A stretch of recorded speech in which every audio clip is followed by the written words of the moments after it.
Estado Plurinacional de Bolivia, 26 de enero de 2026. Hoy vamos a analizar un decreto presidencial que a primera vista parece un simple trámite administrativo. Sí, algo de rutina, ¿no? Exacto. Pero cuando lo examinas, revela toda la maquinaria del Estado, la base legal del Poder Ejecutivo y cómo se toman decisiones clave cuando un titular no está. Veremos el nombramiento de una ministra interina, el motivo de su viaje y un detalle fascinante sobre la comunicación oficial del gobierno, que es la verdadera clave de todo. Bueno, entremos en materia. Vamos a desglosarlo. El documento central es el Decreto Presidencial 5526 Ajá. y anuncia que la ministra de Educación, Beatriz Elena García de Achá, se va a ausentar del país. ¿Y la razón? Una misión oficial en Panamá. Específicamente va a participar en reuniones del Foro Económico Internacional América Latina y el Caribe 2026. Un evento de altísimo perfil, sin duda. Y lo que me llama la atención es la precisión del documento. Las fechas. Las fechas exactas. La ausencia es del 26 al 29 de enero, son apenas 4 días. Cierto. Uno podría pensar que para un viaje tan breve, los procedimientos serían más informales. Pero es todo lo contrario. Totalmente. Y hay un detalle que subraya justo esa formalidad. A ver. No es una decisión que simplemente se toma desde presidencia y ya. El propio documento dice que la ministra García de Achá es quien comunica su ausencia. O sea que la iniciativa parte de ella. Y solicita formalmente que se designe un reemplazo interino. Lo hace con una nota oficial, la Nedgajuaj número 2920-2026. O sea, todo un protocolo. Un protocolo interno muy estructurado, donde cada paso queda documentado. Exacto. Y esa nota oficial activa toda una cascada de procedimientos. Sí. Porque, como decías, esto no es un acuerdo de pasillo. Para nada. El decreto se apoya en una jerarquía de leyes muy específica, construida para dar solidez a cada paso. Y se empieza desde lo más alto, la Constitución Política del Estado. Siempre. O sea que este documento de 2 páginas es solo la punta del iceberg. Debajo hay una estructura legal enorme que lo sostiene. Enorme, sí. Y se construye en capas, digamos. ¿Cómo funciona? El decreto cita primero el artículo 165 de la Constitución. Ese es el cimiento de todo. ¿Y qué dice? Define la composición del órgano ejecutivo, presidente, vicepresidente y ministros. Es básicamente el quiénes son los que mandan. El organigrama fundamental del poder. Precisamente. Luego, invoca el artículo 172, que define las atribuciones del presidente. Su poder, digamos. Su poder, exacto. Cita los numerales 4 y 22. Estos le dan la facultad de dirigir la administración pública y, lo más importante aquí, de designar a sus ministros. Entendido. La Constitución establece el qué, quiénes forman el gobierno, y el poder. El presidente los nombra. Justo. Pero, ¿qué pasa cuando alguien se ausenta? No me imagino que la Constitución entre en detalles tan específicos como un viaje de 4 días. Tienes toda la razón, no lo hace. Y ahí es donde entra la siguiente capa de la jerarquía legal, una norma más específica. Otra ley. Un decreto supremo, el 4857, que se titula Organización del órgano ejecutivo. El manual de instrucciones del gabinete, por así decirlo. Es una buena forma de verlo, sí. Y su artículo 118 es la pieza clave aquí. ¿Y qué establece ese artículo? El protocolo para las ausencias. Exactamente. Establece el procedimiento preciso para casos como este. Dice que, en ausencia temporal de un ministro, el presidente, mediante decreto presidencial. Ojo, mediante decreto presidencial.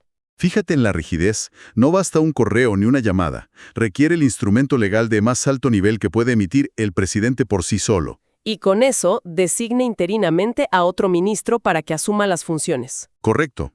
Esa obsesión por la continuidad y la formalidad me parece clave, porque en política, un vacío de poder de 24 horas puede ser una eternidad. Una eternidad donde pueden ocurrir crisis o tomarse decisiones sin autorización.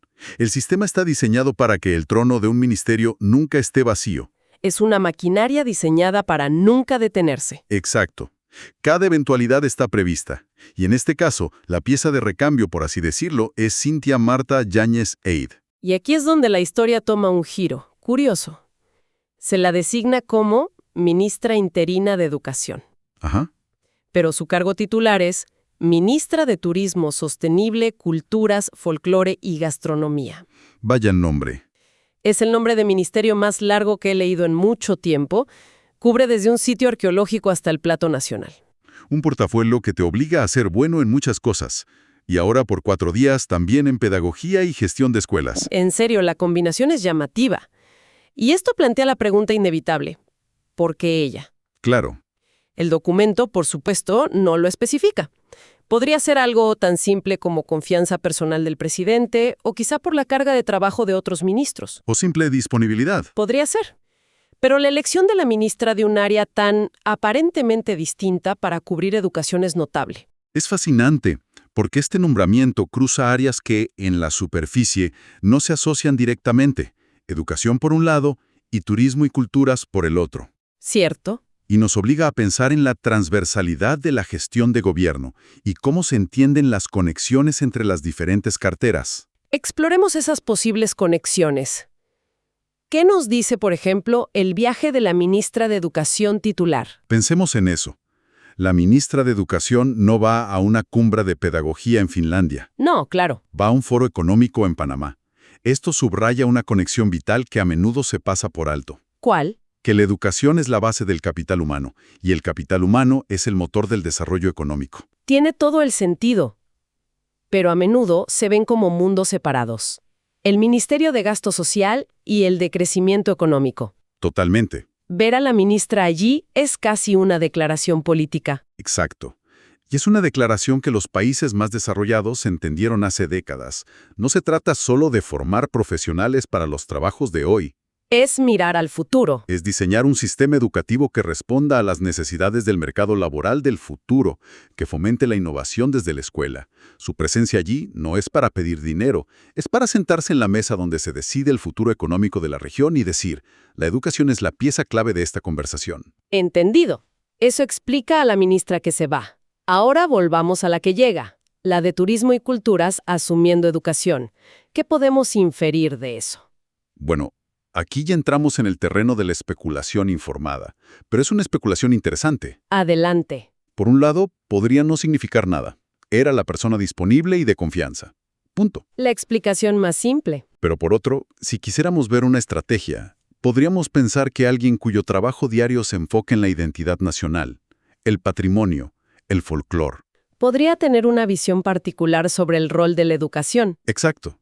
Una perspectiva menos centrada quizás en las matemáticas y las ciencias y más en la formación ciudadana, en la historia, en el arte, en lo que nos define como comunidad. Una visión de la educación no solo como una fábrica de trabajadores, sino como una forja de ciudadanos con una identidad cultural fuerte. Podría ser.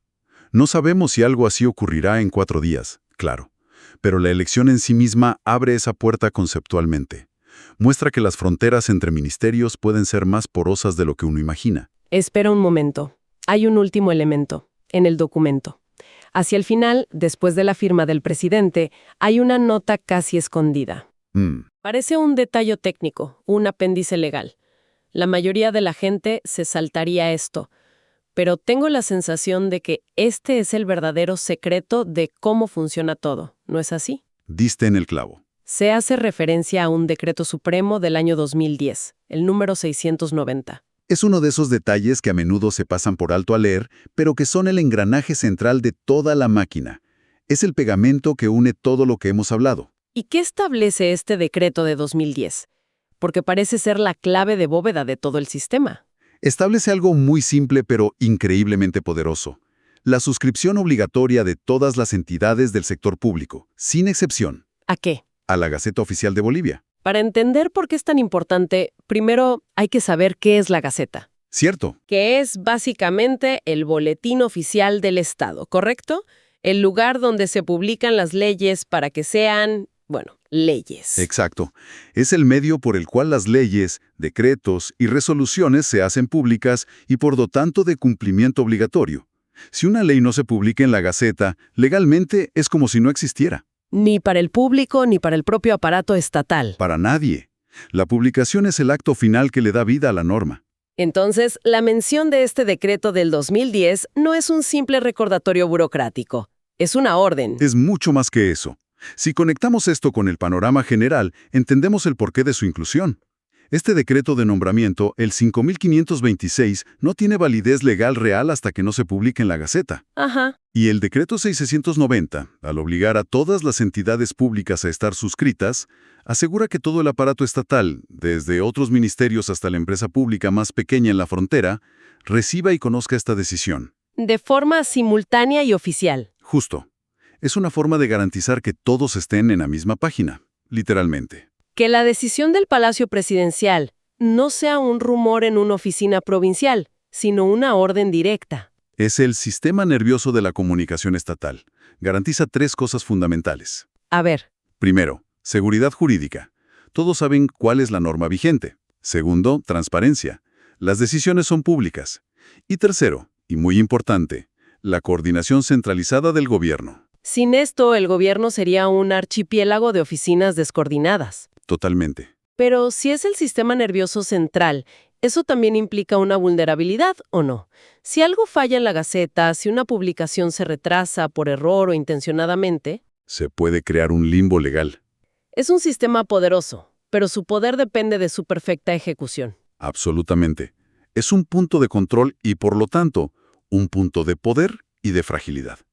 Su correcta gestión es fundamental para el Estado de Derecho. Entonces, si tuviéramos que destilar esto, la primera gran conclusión es que el poder presidencial, al menos en este contexto, no es absoluto. No, para nada. Está completamente enmarcado y limitado por la ley.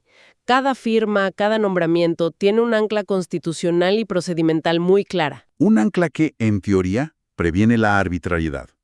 Y eso nos lleva al segundo punto, que es la obsesión del sistema por la continuidad. La idea de que el trono de un ministerio nunca puede estar vacío. Ni por un día, ni por una hora.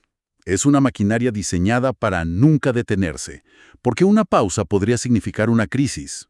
Lo cual me parece fascinante y nos conecta con ese tercer punto sobre la Gaceta. El pulso que lo sincroniza todo. Exacto. Sin esa publicación oficial, una decisión en la capital sería solo un rumor en las provincias. Es el mecanismo que convierte una intención presidencial en una realidad administrativa a nivel nacional. Y sin embargo, después de todo este análisis de la maquinaria, del qué y del cómo, nos queda un vacío. ¿Cuál? El documento detalla a la perfección el qué, el nombramiento, y el cómo, a través del decreto y la Gaceta.